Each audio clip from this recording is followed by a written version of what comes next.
दोस्तों, आज की कहानी है बहू अपने मायके के तरीके से खाना मत बनाना।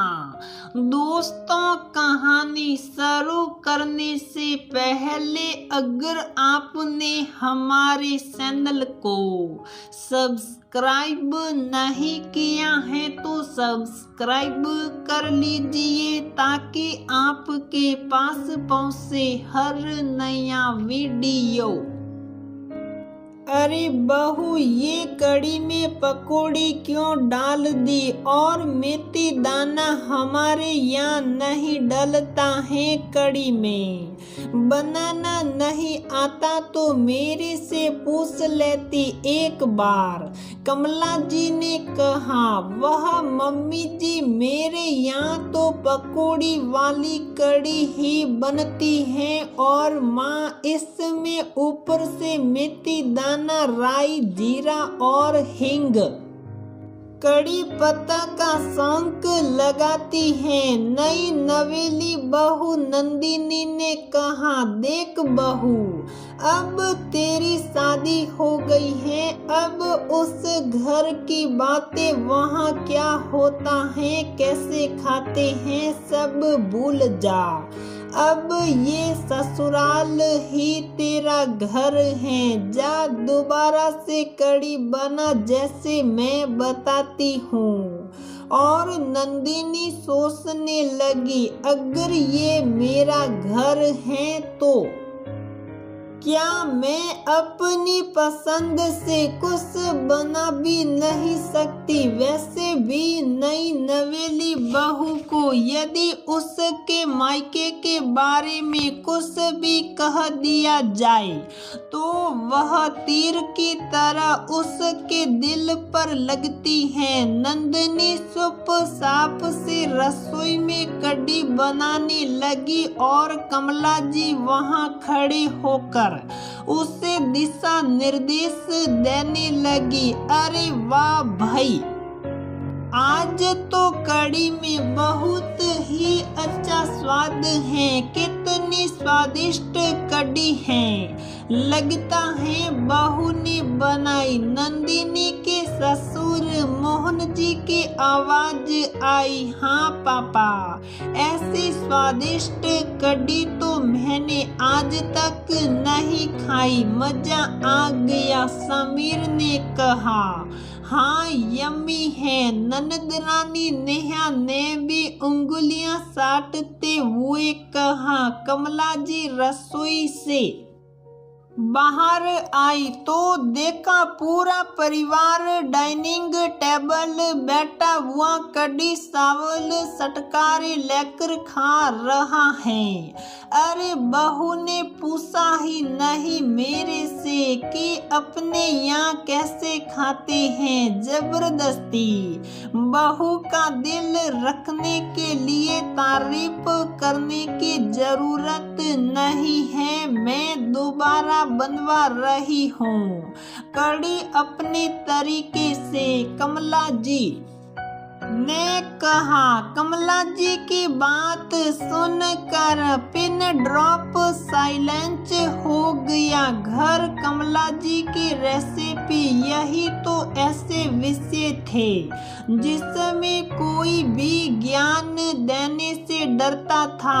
अरे भगवान, सखो तो सही कढ़ी। अब बहू आ गई है तो बनाने दो उसको उसके मन से। इस बहाने हमें भी बहू के हाथों का स्वाद और समदन जी की रेसिपी का मजा लेने को मिल जाएगा। मोहन जी ने मुस्कुराते हुए कहा, बहू के मायके का स्वाद और समदन जी की रेसिपी ऐसा लगा मानो जले पर नमक छिड़क दिया हो। आप लोगों को खाना हो तो खाओ, पर मेरे घर में मेरे अनुसार ही खाना बनेगा।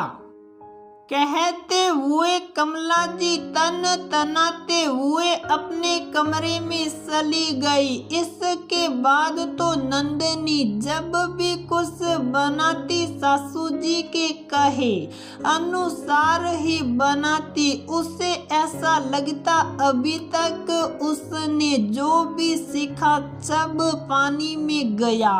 कितनी मुश्किलों से शादी के पहले माँ ने कुकिंग की ट्रेनिंग दी थी। गोट गोट कर रेसिपीज याद करवाई बनवाई और यहाँ आकर फिर से वही ट्रेनिंग शुरू। नंदिनी ने इसका तोड़ निकाला। जब कभी कमला जी का उपवास होता या घर से बाहर होती तो नंदिनी अपने वाले तरीके से खाना बनाती और उसे फिर से वही मायके का स्वाद आता। कुछ महीनों बाद ही ननद रानी नेहा का भी विवाह था तो अब नंदिनी के साथ ही नेहा की भी कुकिंग ट्रेनिंग स्टार्ट हो गई थी। देख नेहा सब अच्छे से बनाना सीख, नहीं तो सास कहेगी तुझे तेरी माँ ने खाना बनाना भी नहीं सिखाया। वहाँ ससुराल में जब मेरे जैसा खाना बनाएगी तो तुझे बिल्कुल मायके का स्वाद आएगा। इस बहाने तू अपनी माँ को भी याद कर लेगी। कहते हुए कमला जी मुस्कुराने लगी। माँ रहने दो ट्रेनिंग, अपने ससुराल में तो मुझे अपनी सास के सिखाए अनुसार ही खाना बनाना पड़ेगा। फिर क्या फायदा इन सब का। आप भी तो भाभी को अब ट्रेनिंग दे रही हो। नेहा ने मुस्कुराते हुए कहा। अब तो कमला जी के पास कोई जवाब नहीं था, पर वह सास ही क्या जो इतनी जल्दी अपनी गलती मान ले, और वह भी तब जब सास नई नई सास बनी हो। कुछ दिनों बाद नेहा का विवाह संपन्न हो गया। विवाह के कुछ दिनों बाद कमला जी की तबीयत खराब हो गई। उनका शरीर बुखार से तप रहा था। डॉक्टर को दिखाया गया, दवाइयाँ शुरू हुई। कमला जी के मुंह का स्वाद खराब हो गया था। नंदिनी जो भी बनाती कमला जी तो अब उसमें ढेरों नुक्स निकालती। कितना बेस्वाद खाना है, मुझे नहीं खाना। फिर भी नंदिनी उन्हें प्यार से खिलाती, सिर पर पट्टियां रखती, उन की अच्छे से देखभाल करती। एक दिन शाम को ससुर जी ने कहा, नंदिनी बिटिया जरा खिचड़ी बना ले। फिर रसोई घर में आकर धीरे से बोले, अपने मायके वाले तरीके से ही बना लेना। शादी में समधन जी ने मजाक मजाक में मुझे खिचड़ी की रेसिपी बताई थी। तुझे बहुत पसंद है ना खिचड़ी। पर फिर मम्मी जी तू चिंता मत कर बिटिया, जैसे अपने घर में बनाती थी ना बिल्कुल वैसे ही बनाना। फिर वैसे ही थाली सजा कर लाना। नंदिनी को तो मानो मन माफिक मुराद मिल गई। नंदिनी ने चावल और धुली मूंग की दाल, नमक, हल्दी डालकर खिचड़ी बनाई जैसे उसकी माँ बनाया करती थी। साथ में धनिये की चटनी, ताजा दही जिसमें काला नमक, भुना जीरा डाला था, बाजार का चटपटा अचार, थोड़ा सा पापड़, आखिर में खिचड़ी पर ऊपर से डाला गया घी।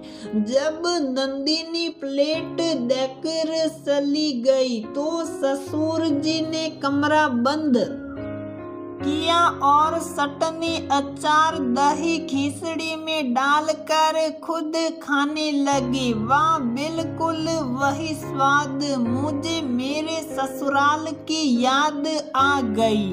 मोहन जी ने चटकारे लेकर खाते हुए कहा, अरे तुम ही खाए जा रही हो।